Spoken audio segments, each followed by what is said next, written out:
Hola, ¿qué tal? Qué alegría tan grande poder estar nuevamente con ustedes en la meditación de nuestro tiempo con Dios del día de hoy. Soy el pastor Fernando, pastor de la Primera Iglesia Bautista de la ciudad de Ducor, California, y para nosotros es una gran alegría y un enorme privilegio poder acompañarles en su lectura devocional del día de hoy. Muchísimas gracias por este enorme privilegio, gracias por suscribirse a nuestro canal y por compartir este devocional con otras personas. Nos llenan de alegría sus preciosos comentarios que nos hacen llegar y que nos inspiran para poder seguir adelante en estos devocionales diarios. Bueno, el día de hoy vamos a meditar en Marcos capítulo número 14, partiendo del versículo número 53 hasta el versículo número 65. Le hemos titulado a esta meditación de la siguiente manera: discípulo genuino, discípulo genuino. Estamos en esta lectura tan tremenda, esta lectura donde observamos cómo están tomando al Señor Jesucristo y lo van a llevar a un juicio completamente injusto, un juicio completamente confabulado, pero que en medio de todo nosotros podemos obtener algunas enseñanzas muy prácticas para nuestra vida cristiana. Y sabes, una de las cosas más hermosas de poder nosotros hacer un devocional y un tiempo con Dios es que al final, cuando leemos estas historias, nosotros podemos reflexionar, podemos aplicarlas a nuestra vida cotidiana y sabes, podemos entonces acercarnos más al Señor, conocerlo más y entonces entregar nuestra vida a Él rendidos completamente. Bueno, hay por lo menos 3 enseñanzas que quiero compartir contigo brevemente. ¿Cómo determinar a un discípulo genuino? Creo que por lo menos hay 3 aspectos que me gustaría compartir contigo. El primero de ellos lo encontramos a partir del versículo número 53 hasta el versículo número 55 y le hemos puesto de la siguiente manera: un discípulo genuino, número 1, permanece firme, aún en medio de las circunstancias difíciles. Observa cómo dice la escritura en el versículo 53 al 55. Trajeron pues a Jesús ante el sumo sacerdote y se reunieron todos los principales sacerdotes y los ancianos y los escribas. Pedro lo siguió de lejos hasta dentro del patio del sumo sacerdote y estaba sentado con los guardias, calentándose al fuego. Los principales sacerdotes y todo el concilio buscaban testimonio contra Jesús para entregarlo a la muerte, pero no lo hallaban. Sabes, en estos breves versículos que estamos estudiando en este momento, podemos observar un momento crucial. El Señor Jesucristo es llevado ante el concilio, ante un juicio, y de repente en el versículo número 54 se nos relata acerca del discípulo llamado Pedro.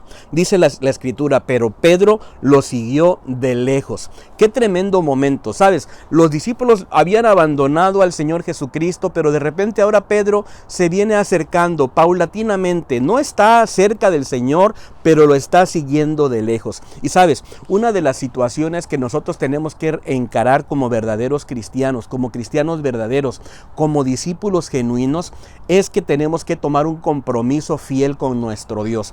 Vamos entonces a seguir adelante compartiendo con nuestro Señor Jesucristo en cada momento de nuestra vida, acercándonos lo más posible a Él. Pedro dice aquí la escritura que lo estaba siguiendo de lejos. Y entonces yo me pregunto, hago esta preguntita: ¿por qué será que algunos de nosotros no tenemos el compromiso fiel como para permanecer firmes y seguir a Jesús constantemente? ¿Por qué en ocasiones nosotros nos distanciamos y por qué en ocasiones queremos o pretendemos seguir a Jesucristo solamente a la distancia, sin un compromiso fiel, sin involucrarnos completamente? Bueno, de alguna manera creo que al final de cuentas nosotros podemos aprender de la historia de Pedro. Probablemente Pedro se sentía culpable, así que la culpabilidad puede ser una razón que nos mantiene alejados de Dios. También puede ser el miedo y el temor. Recuerde que entonces estaba Jesucristo, lo habían tomado preso, lo habían tomado cautivo y de alguna manera Pedro quizás tenía miedo también de que lo tomasen cautivo también a él. Así que hay la culpabilidad, hay el temor y el miedo. ¿Y qué te parece lo otro? El orgullo o la autosuficiencia. Cuando sentimos que no necesitamos de Dios, cuando sentimos que nosotros podemos estar bien, entonces nos alejamos de Dios, mantenemos una cierta distancia y no nos comprometemos con el Señor. Dice aquí la Escritura que Pedro lo seguía de lejos y dice también que estaba sentado junto a los guardias calentándose al fuego. Muchas veces también la comodidad en nuestras vidas hace que nosotros nos apartemos de Dios y vivamos una vida alejados completamente de nuestro Dios Todopoderoso. Permite entonces que el Señor te comprometa, que hagas esos compromisos de fe para que te mantengas cerca de nuestro Dios Todopoderoso. Bueno, hay una segunda enseñanza que yo rescato a partir del versículo número 56 al versículo número 60 y le puse de la siguiente manera: un discípulo genuino, número 2, soporta injusticias, soporta injusticias. Fíjate cómo dice el versículo número 56. Porque muchos daban falso testimonio contra él, pero sus discípulos no concordaban.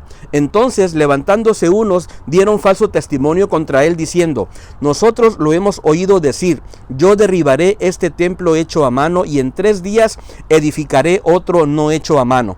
Pero ni aún así concordaban en el testimonio. Entonces el sumo sacerdote, levantándose en medio, preguntó a Jesús diciendo: ¿no respondes nada?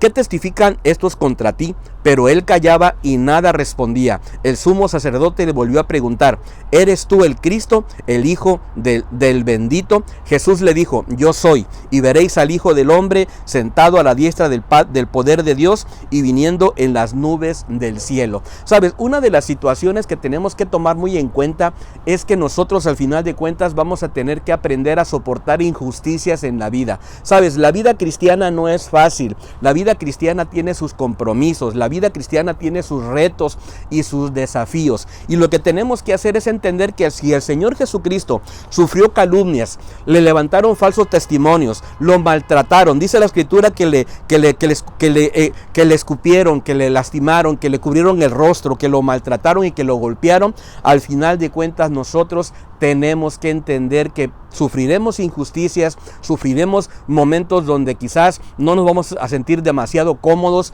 pero sin embargo este es el reto a seguir, ¿sabes? Cargar la cruz de Cristo no es fácil, vivir la vida cristiana no es algo sencillo y lo tenemos que hacer con compromiso, entendiendo que vamos a amar al Señor. Así que a final de cuentas, un discípulo genuino, número 2, soporta las injusticias. Fíjate cómo dice el versículo número 65. Entonces algunos comenzaron a escupirlo, a cubrirle el rostro, a darle puñetazos y a decirle: profetiza. Y también los guardias le daban bofetadas. Sabes, sufriremos escarnio, sufriremos menosprecio, sufriremos injusticias, pero tenemos que seguir adelante. Y hay una tercera y última enseñanza que quiero compartir contigo. Número 3, un discípulo genuino, número 3, reconoce a Jesús como el Hijo de Dios. Así es, reconocemos a nuestro Dios Todopoderoso, entendemos que Jesucristo es el Señor. Mira cómo dice el versículo número 61 que ya te leí, dice de la siguiente manera: pero él callaba y nada respondía. El sumo sacerdote le volvió a preguntar: ¿eres tú el Cristo, el Hijo del bendito? Jesús le dijo: yo soy. Y veréis al Hijo del Hombre sentado a la diestra del poder de Dios, viniendo en las nubes del cielo. Sabes, el Señor Jesucristo, cuando le preguntan acerca de su identidad, Él dice: yo soy. Y me detengo aquí y te hago una pregunta crucial para ti. ¿Quién es Jesucristo para ti? Sabes, creo que al final de cuentas nuestra vida depende de ello, nuestra salvación depende de ello. ¿Quién es Jesús para ti? Si para ti solamente es un gran maestro, creo que al final de cuentas no cumplimos el requisito. Si para ti solamente es un gran hombre que hizo grandes proezas y grandes milagros, sencillamente eso no funciona. El Señor Jesucristo vino a la tierra, entregó su vida por cada uno de nosotros para darnos salvación, y Él espera que Él sea tu Salvador y Él espera que Él también sea tu Señor. Entregamos la vida al Señor, rendimos nuestro corazón al Señor, y entonces somos de esos discípulos genuinos, esos discípulos verdaderos, que al final de cuentas vamos a permanecer firmes. No vamos a seguir al Señor a la distancia, sino vamos a estar cerca. Segundo, vamos a entender que vamos a soportar injusticias. Y número 3, vamos a reconocer que Jesucristo es el Señor, que Jesucristo es el Hijo de Dios. Anhelamos que esta meditación haya sido de mucha bendición para tu vida, y nos encantaría que nos pudiéramos encontrar el día de mañana. Hasta pronto, bendiciones.